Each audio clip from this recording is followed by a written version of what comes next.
All right. Good evening, everyone who's joined in for another masterclass by AntWak today. So today's topic is about how to explore the various tips and tricks to get into the cybersecurity profession. A quick brief about AntWak. We are a net tech company. We offer a variety of courses, including cybersecurity, digital marketing, and data engineering. We are also have been in the industry for quite some time, about close to 2 years, and then we run live courses as well. Our masterclass are one of the events that we run on a weekly basis. And today's expert is Mr. Sarthak Duggal. Sarthak has been into the cybersecurity industry for more than 5 years, and he comes with various responsibilities. Keenly in the SOC area, incident response, cloud security. He's also currently heading as a senior threat engineer with NetWitness, and he's also majorly responsible for mostly all the threat related research and content development. He's also served as a senior SOC analyst and a security engineer in his previous roles, and he's come with some big guns, including TCS. It's a pleasure and a privilege to have Sarthak on board, and I can't wait for him to kickstart the session. Uh, Quite a few things. Please don't unmute yourself during the session. If you have any questions, please do put them into the chat window. And if you have any questions, we'll definitely try to answer them within the given period of time. Without no further delay, a warm welcome to you, Sarthak. Over to you. Thank you, Kaushik. It's a pleasure being connected with the AntWak today and seeing so many folks joining to learn about cybersecurity. To start with, it's a fun industry. I've been fortunate enough to be part of this industry for more than 5 years now. And for me personally, it's been a roller coaster, and I've been fortunate enough to basically land in situations and in various responsibilities up until in my career. So a brief introduction about myself, as Kaushik already explained about the background and the work that I've done before, but a little detail about everything. So I started my journey with TCS. Oh, let me probably tell you about the journey before TCS. So it's a fun story that I can say that it's both the field of cybersecurity has chosen me, and I have chosen the field, because right from my engineering days back in the second year of my engineering, I was very keen towards the offensive things in security. So basically, I always wanted to be a script kiddie. So for people here today, script kiddie basically means a person who uses tools and is basically softwares and other applications to hack into certain types of applications and get their way through.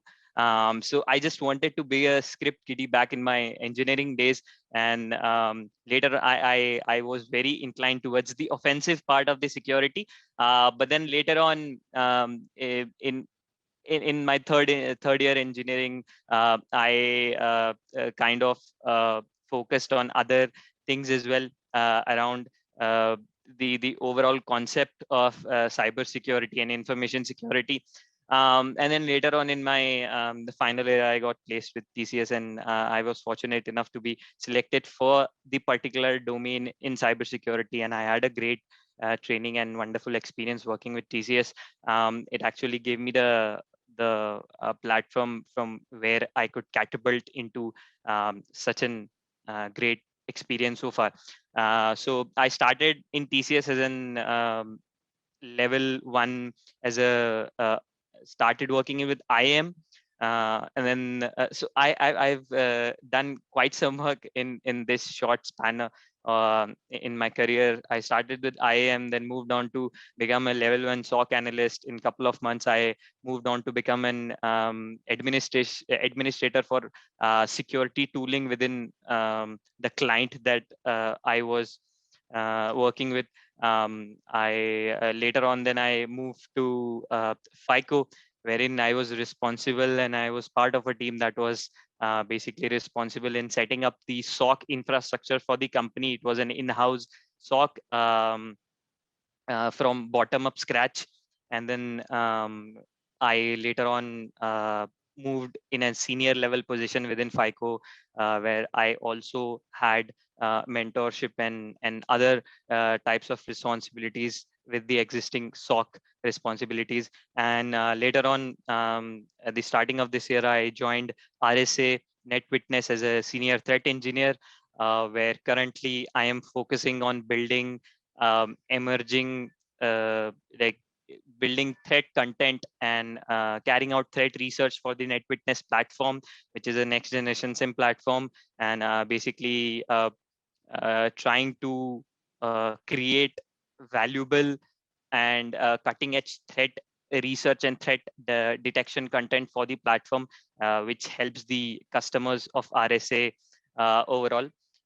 So yeah, it's been a great journey so far, and I would more than happy to share my experiences and certain tips that I have, and the which uh, which made me what I am so far in my journey. Kaushik, we can probably move on to the next portion. Thank you. All right. Um, Sarthak, do you have like any sort of slides up, or do we just take it like a question type of thing? No, I do not have any sites. I do not have any slides or any content to show, but I can certainly give an overview to everyone about the career opportunities and the field of how Right. yeah. So basically, as I said before, I have myself been into various roles and responsibilities up until now, and there is a uh, vast verticals within cybersecurity that one can move into or progress their career into. So as I said, I started from being an junior analyst in working in IAM. So that's identity and access management. It's a crucial place to be in. Uh, Probably you would not understand initially, because the concepts would not be very complicated as in it's in other domains within cybersecurity, but it's a crucial place to be in IAM. And then again, SOC, as I am a little biased towards SOC, I would definitely say that if somebody would have to jumpstart their career within this field, it's got to be SOC, because SOC is probably a place where you will deal with uh, all probable kinds of stuff that one can see, and all the possible vectors and scenarios that can be observed. And it's not just one day, it's basically every day an analyst has to do a job where they have to get into tricky situations, they have to keep their calm, they have to take tough decisions, they have to take up situations where they have to have a great sense of analysis. And it's a great journey being in SOC. And before starting in SOC, I always was very inclined towards the offensive part. I always wanted to be in application security and web application security, web application pen testing, to be more precise. That's also a fantastic place to be in: application security, vulnerability assessment, penetration testing. So that's the offensive part of the security, which again goes in hand with the SOC. They are the pen testing and the application security guys would probably fall under the red team, and the SOC and the people who are on the defensive side would fall under the blue team. So there's always engagements between red team and the blue team, and that overall helps a lot in the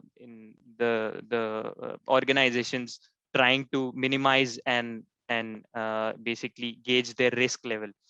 Apart from that, there are other domains like governance, risk compliance, which is again I'd probably say it's a matured place to be in, because you need to have a certain level of you need to understand certain topics, and you need to have a certain level of maturity, understanding the work that goes around in minimizing and categorizing the risk level for a particular organization and their uh, uh, based on their work. So it's kind of a mature role, but it's a great vertical to start as well. Apart from that, there's fraud, there's forensics, there is again another domain that goes hand in hand with SOC is incident response, uh, and there's more and more domains being introduced wherein you have to be a master in either securing the cloud environment, securing the devices that are connected to the internet via IoT, connecting to basically mastering securing the devices on a hardware level.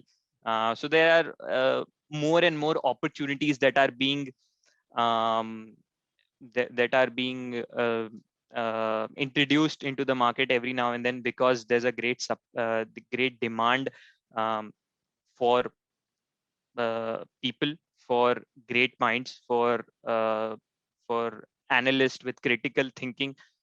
So there's a great demand in the market, and platforms like AntWak helps people getting into and fulfilling that supply for this particular demand. So yeah, I believe that would give you all some um, picture about how the domains or how the industry functions. And I guess the questions, while discussing on the questions, and while having the conversation on all the concepts, we can probably you guys can have a better and clearer picture. All right, Sarthak, so far, I think we are still waiting for some questions, but I think Himanshu is here, who's also my TA, and I'm here. We'll be asking a couple of questions. Most of our people who enrolled for today's days are like freshers, and they're mostly around BE, computer science, or IT. How do you think they can get their career started?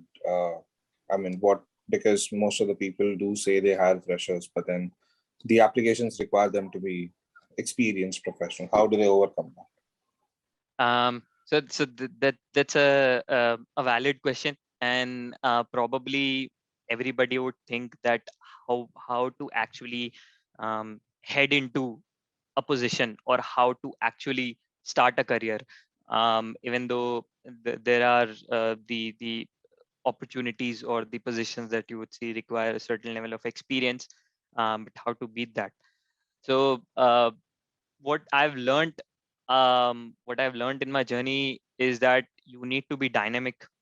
You cannot be somebody uh, that although you can master a specific skill, you can master a specific type of technology, certain type of application, or certain type of tooling. But again, you have to be dynamic, and you have to be dynamic enough so that it suits the opportunity that's available. So whenever I go through the resumes, the CVs, while carrying on the interviews, I always look at the job description and the resumes, and how well organized are the resumes, and whether the resumes actually look what is being asked in the job description.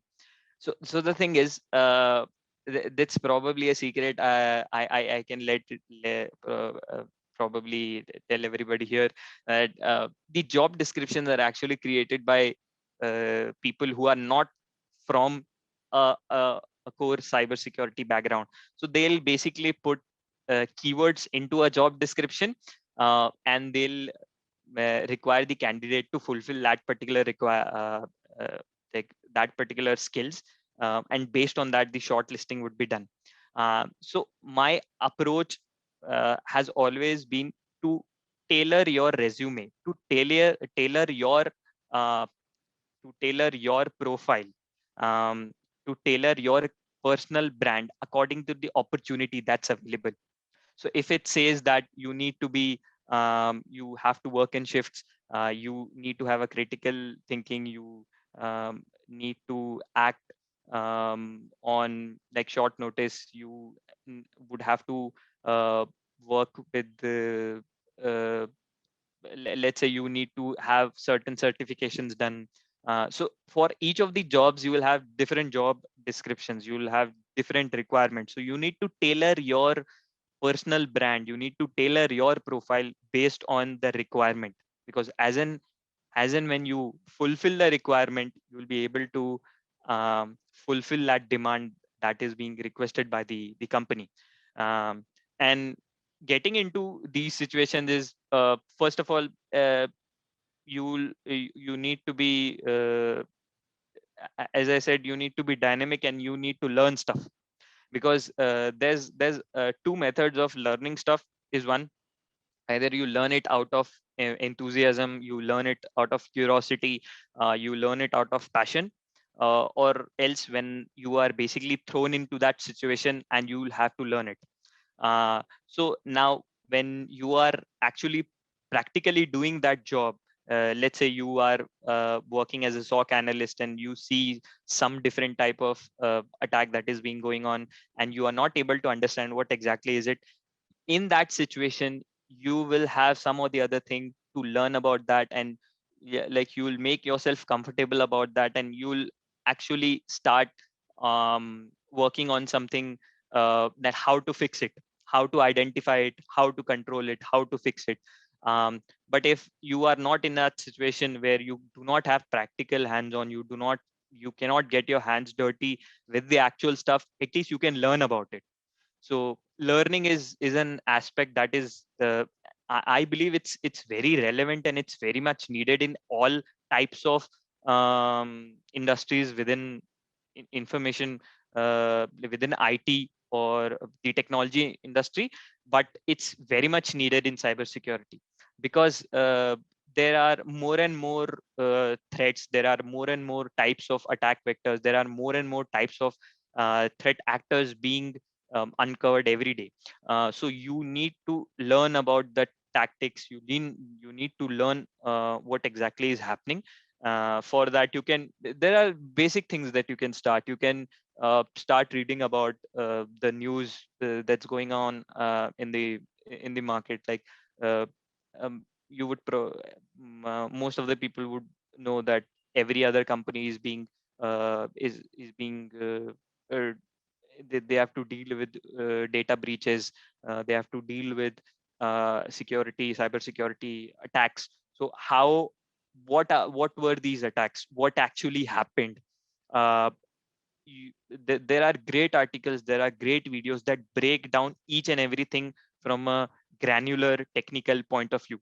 So you just need to go through it, so that when you land up in an when you get the interview, when you actually have the opportunity with you, you can impress the interviewer by explaining that I actually know about this technique, I actually know about uh, the thing that happened, what's current, what's relevant, and what's new in the market, I know about it. So being yeah just to it was a very big question, a very big answer to a question, but just to Yes, summarize, sir. you have to be dynamic and you need to learn the stuff. So, hi Himanshu here. So our next question is from Alok Bhagat. Currently, I'm working as a SOC analyst level one. I want to achieve a senior security engineer position. How can I achieve it? Any tips, sir? I would probably need some background about this. So when you say as a senior engineer, was it like it's an increment in your current SOC position, or it's probably different from what you're doing as of now? Increment, sir. Increment. Okay, so first of all, you need to question yourself whether I am good at this job or not. whether I am performing the best that I can in this particular job. If you're an analyst, so being an analyst, you learn a lot because it's the first line of defense. And being in SOC, you will see threats and you will see phishing emails, you will see various types of web attacks, network-based attacks, endpoint attacks every day in your job. So you need to understand whether uh, dealing with these issues, whether you're performing the best that you can. And if you're doing that, if you are best and you are trying to give your 100% output, your 100% potential at what you're doing now, you can certainly like you can up your scale. You can certainly see yourself in a position which is in a senior position, because that is how I kind of moved. That is how my trajectory move uh, in my career so far. So I learned everything, and moreover, you need to have there's one more thing to it, one more aspect to it. So you can be lucky enough that you would have great mentors and great people working with you. I was fortunate enough to work with really great minds till now. So I learned a lot from them. I learned from their experiences. There were people who were senior to me. There were people who were junior to me, and I've been fortunate enough to work with these great set of minds. So learning from their experience, learning from what they have done, and again upskilling yourself, and being like learning or cross skilling. If you are let's say if you do not understand a particular concept, you need to learn that, even though you cannot have the hands-on or practical aspect to it, at least you can learn about it. So upskilling yourself and learning uh, whatever you're doing as of now would certainly help you in moving to senior positions within the SOC. Okay, thank you, sir. So we have another question from Hitesh Bharadwaj that are degrees important? Is graduation important to enter the cybersecurity profession, or global certifications are enough, like certified ethical hacker from EC Council or Security Plus from um, So yeah. I got the question, and again that's a very relevant question. Um so how would I answer that? Is, as I said earlier, the thing is the job description and the short listing, or the initial filtering that is done, are basically done by people who might not be into core cybersecurity. They would not understand what's actually the profile looks like. So they would probably judge you based on what degree you have, how many percentage you've got in your degree, um, how many certifications you've done. So that's a filtering criteria.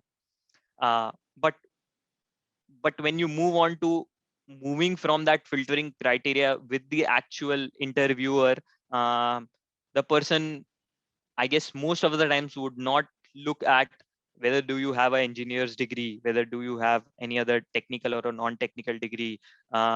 If you have certifications, he'll definitely test you on the concepts that are that would be introduced to you in those certifications. So certifications can help you if you do not have uh, a technical degree or a degree like an engineer's degree. It can certainly help you in getting through that filtering round. But after that filtering round, in when you're actually interviewing with an cybersecurity personnel, uh, it would definitely be the skills that you have. Um, because a certification like Security Plus CEH would make you familiar with concepts on an theoretical level very well. But if you know how to implement that in particular, how to make use of it in particular, that would help you in the interviews. So yeah, you can do the Yes, sir. certifications. You can certainly take up certification. It would definitely help you, but you need to understand what more than the theoretical perspective, what are the certifications trying to pass on the information, and you need to show that in the interviews as well. Yes, sir. Thank you so much, sir. So we also have another question from Hirak Sinha. I am a .NET developer with 6+ years of experience. I want my career transited into cybersecurity. How should I start?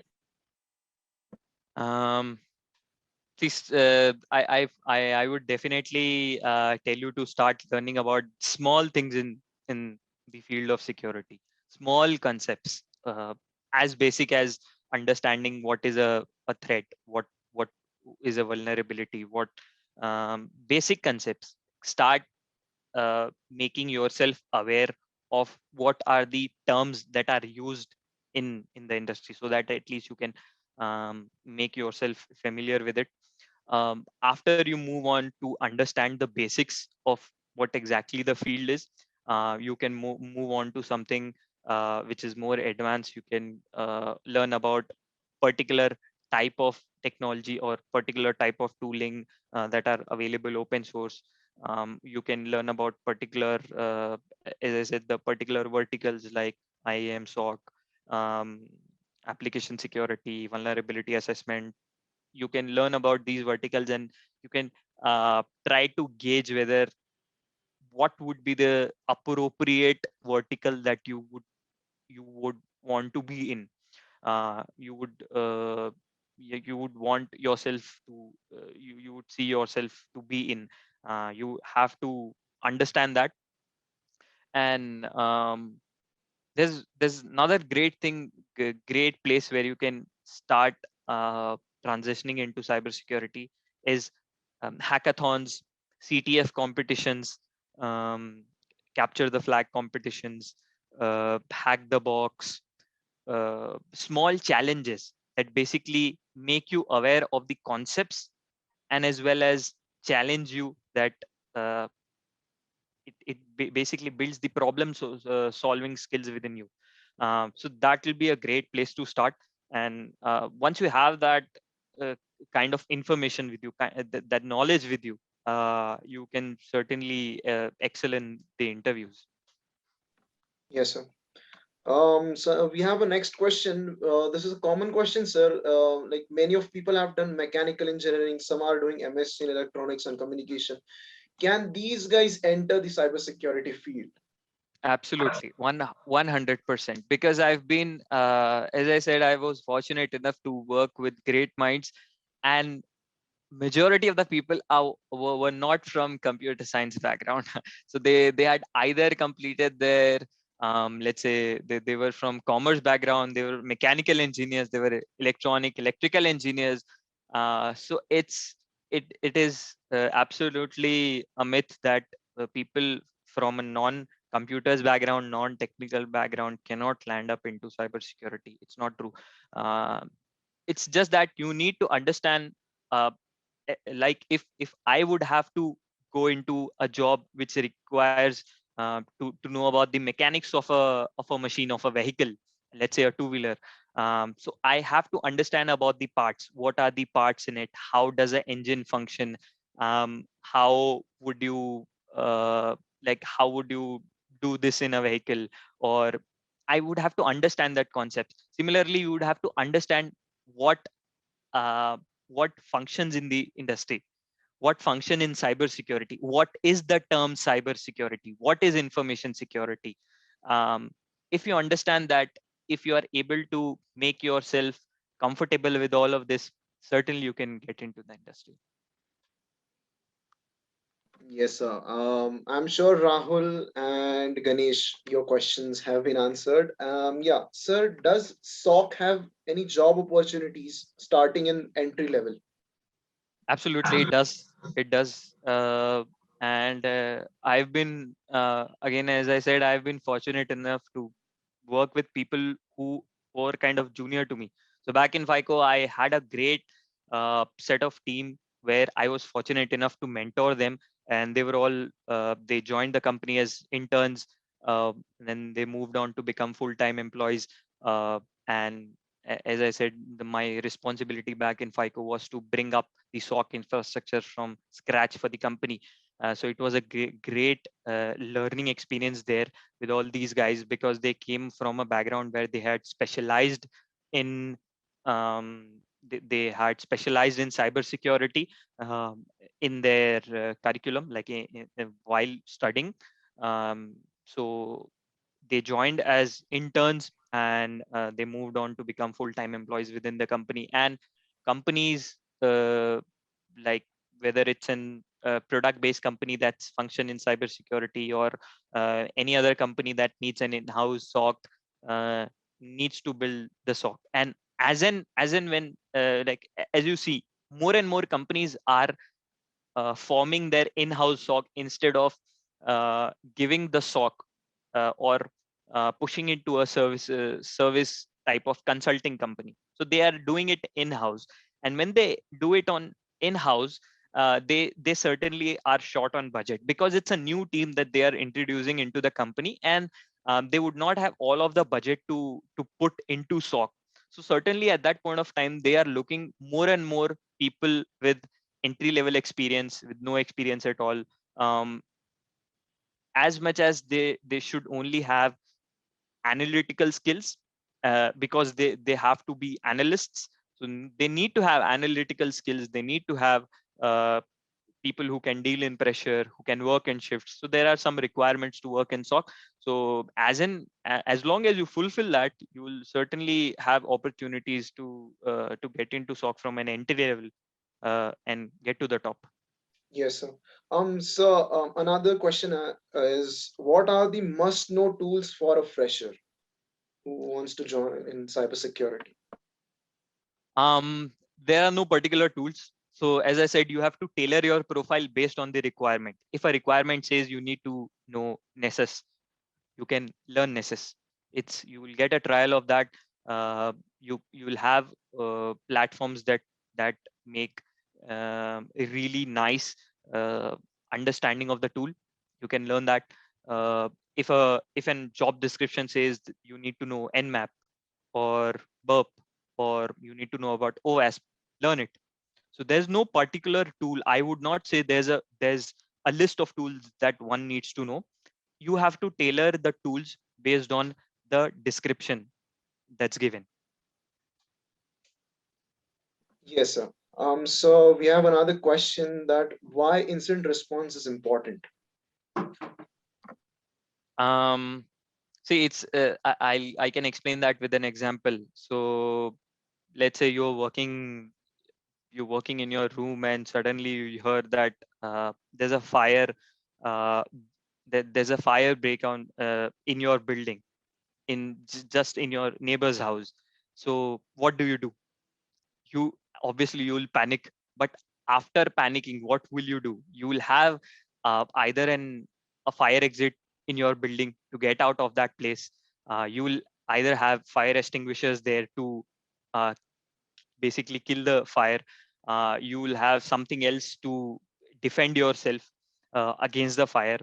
So an incident response, why is it important? Because you can probably say, when an actual security incident happens, it's basically fire has broken into your company and it's an attack on your company. And first of all, you will have to identify what has gone wrong. You have to contain that. You have to try to remediate that, fix it. um, After you have fixed it, you have to bring back things to normal. Once you have done that, then you have to sit and think what exactly happened, what went wrong, how could I have stopped it, what are the things that I could have done so that it would not have happened. And then put all the things together and uh, fix, like basically put your guardrails around that, so that similar things does not happen tomorrow with your company. So incident response is a really critical team to be in, because when there are actual security incidents, and there are a lot of them, and more as the world is transforming into a more digital world, it's the incidents that one would see every day is huge. The impacts of it is huge. So IR is really important, really necessary in a company. Yes, sir. So another question we have is there, are there any entry-level jobs in IAM landscape? Yes, they are. So an entry level in IAM would basically be where you would have to provision certain policies. You will have to provision user rights. It to be honest, an entry level job would not be very attractive, would not be very lucrative, but certainly it would help in order to understand the importance of IAM, because as in when I learned about more and more cloud technologies, I also understood the importance of IAM, and it took me some time to understand what exactly I importance IAM holds.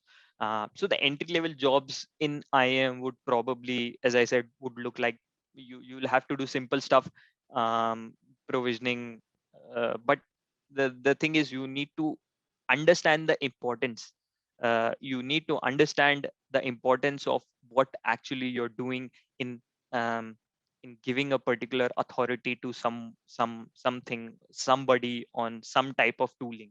uh, Again, I can explain this with an example. So if I give you a set of keys, if I give somebody a set of keys, um, let's say somebody is coming to fix something in my home, okay, and I give the key uh, to my uh, like somebody who's working in my house. I give it to them to basically let them in the house and fix whatever it is, and then when they are done, like I can get the key back. So if at all I provide the keys to something that's very valuable, or if it's not, if I basically give access to somebody who does not need it to do the job, they can either misuse it, or if somebody hacks into that particular individual's account, they can misuse it to have to basically get things out of the company, which would again harm the company. So you need to be critical of what you are doing, and you'll have some opportunities in entry level positions as well. Yes, sir. Sure. So another question we have is very common. Is OSCP a good certification, and what all certifications would you recommend for a fresher who is just just graduating from college and entering the cybersecurity? Um, so OSCP is really a great certification. It's tough. The skills on the offensive side will be tested, and it is again a, you can say, an elite certification, because it uh, there are not many people who have completed OSCP. But if you are very much inclined, and um, if you understand that you have a great skill in the offensive side, you can certainly begin with OSCP. Although it is probably going to be a tough journey. So you'll have to understand a lot of stuff, and it's a complex and an advanced level of certification.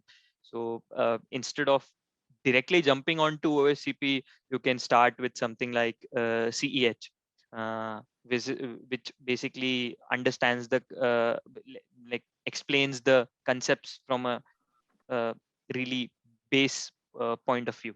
And then you can move on to do a certification like ECSA, EC Council Certified Security Analyst, which is a level up above CEH. And then probably once you have these skills, you can move on to OSCP, because OSCP would take time, and it might not be the case that you'll get through the certification in one go. You'll probably need a couple of attempts. So it's better to approach the advanced level of certification later on, when you have that confidence and you have that knowledge with you. And entry level certifications would again be CEH, Security Plus. If you are very much interested in network security, understanding how a network works, CCNA is also great. I did my first ever certification in a professional in my professional career, CCNA, Cisco certified network associate, routing and switching. So learning about how routing and switching devices work in a network. If you want yourselves to be in network security, you can probably start with it. So there are other entry level certifications as well. It depends upon what type of technology that you want to target. If you want to target, let's say, cloud, uh, you pick a vendor, AWS, Azure, GCP. Take the basic practitioner or an entry level certification, associate level certification for these vendors, and start moving ahead in the cloud. That's a great place. If you want to, if you want to understand tooling, that for certain tools that are used in offensive, you can start with the vendor specific certifications for that particular tools, which are available to you freely, or like with not very costly. Because for entry level certification, it does not make sense to put a lot of money into it. But yes, the certifications like Security Plus would give you an overall picture of the complete domain. So that's actually a really nice certificate.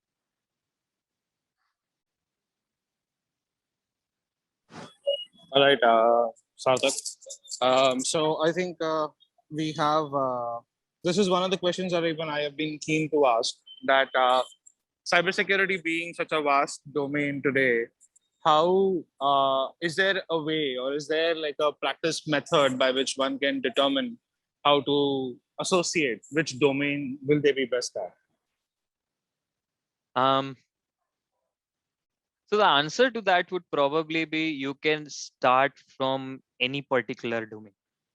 You need not be in because it's difficult to make yourself comfortable or understand, or uh, basically it's difficult to say that whether this is what is the best for me. So you can start with any domain within cybersecurity. It can be any domain, and as and when you start working in it, you have practical hands-on in it. If you think that, yeah, this is something that looks nice, this is something that I would like to do couple of years in my career, go do it. If it is not something that uh, that excites you, you can get into another domain. You just need to know the basics of it. You need to again, you need to be dynamic enough to understand the concepts of that particular domain is to it, and you can get into that. And once you move into that particular domain, again, you will have to ask the question to yourself, because only you can determine whether uh, the domain I am into, is it best for me. Because there are people who start from they start from NOC, or they start from service desk in IT. They move on to work in SOC. They work in SOC for many years. Then there are people who move or transition from SOC into different kinds of roles. Even I can say that my role here with RSA is different what I was working back in TCS and FICO. It's similar, but it's different as well. So you can certainly move into another role. You can certainly move into other domains, and then you need to ask yourself whether I can perform, I can give the best output that I can in this domain. And if yes, uh, you will have your answer.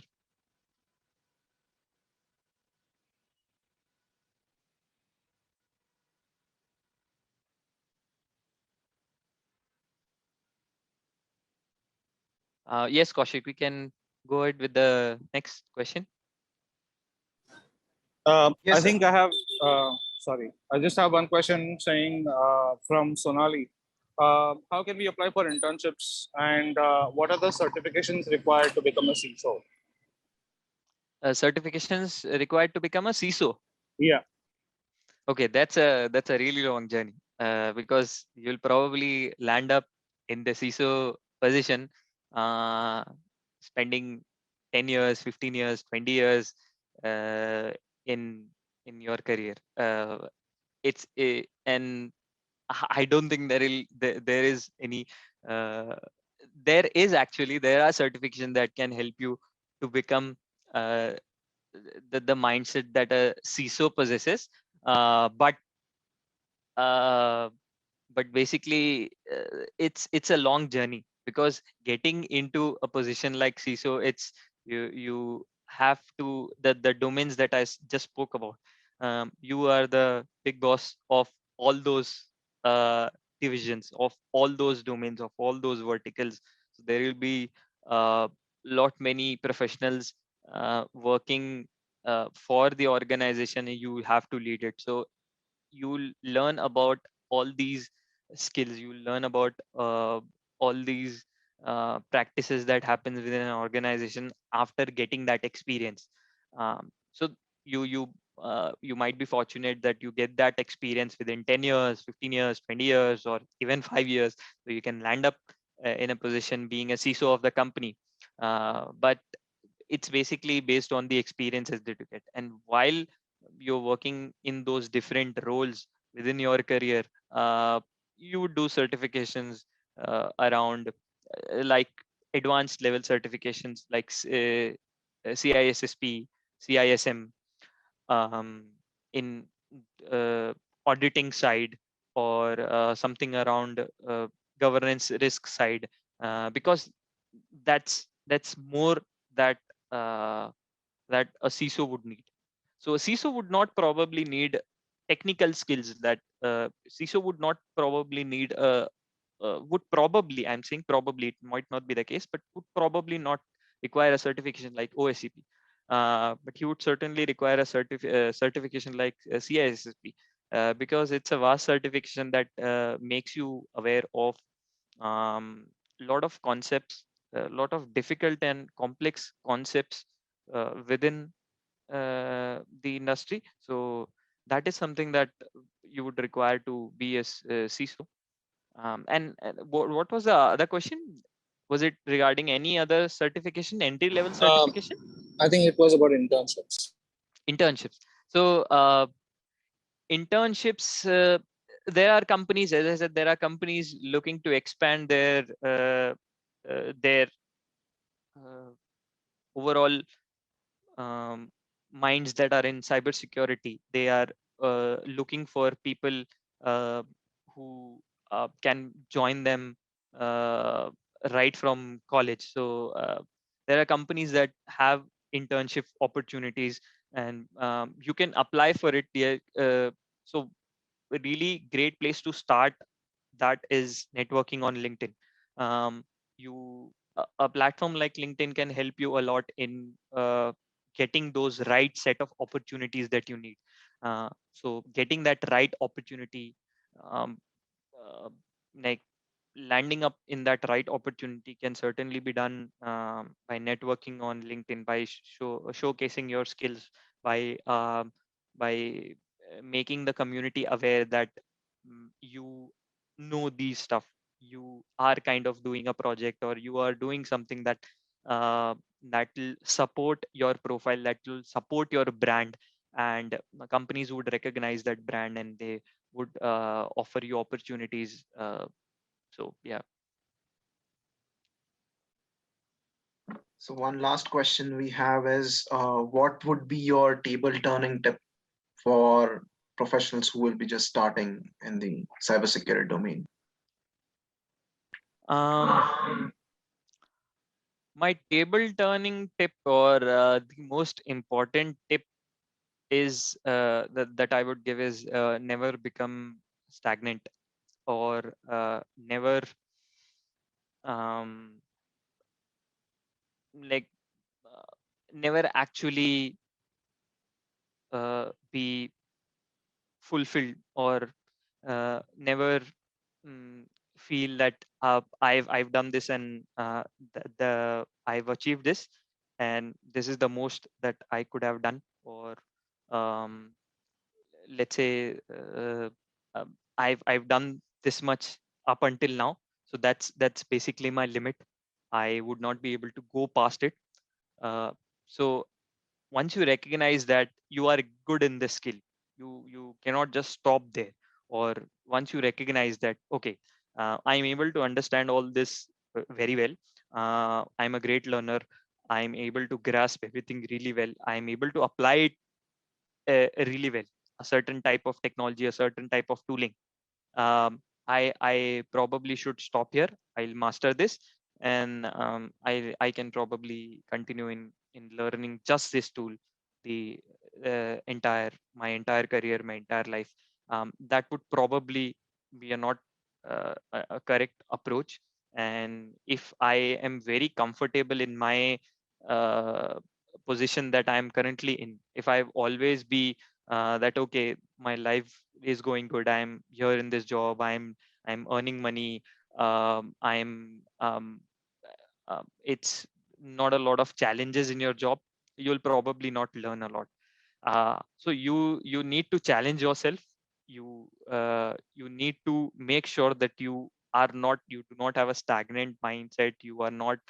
Um, you are not always happy with what you're doing. There's always needs to be improvement in what you're doing. If you're doing something with the best you can probably push it uh, a little bit. So always look for opportunities to improve yourself, and that would probably help you a lot in the overall career span. Yes, sir. Um, I think I'll take this last question, sir. How can we stay updated to the latest happenings in the cybersecurity domain, and how important is it to stay updated to these latest happenings? Right.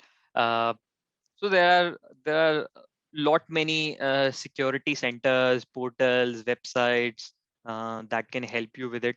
If you just Google security news, or even if you just Google about what actually is happening in the field of cybersecurity, you'll end up getting a lot of articles, a lot of YouTube videos, a lot of reference.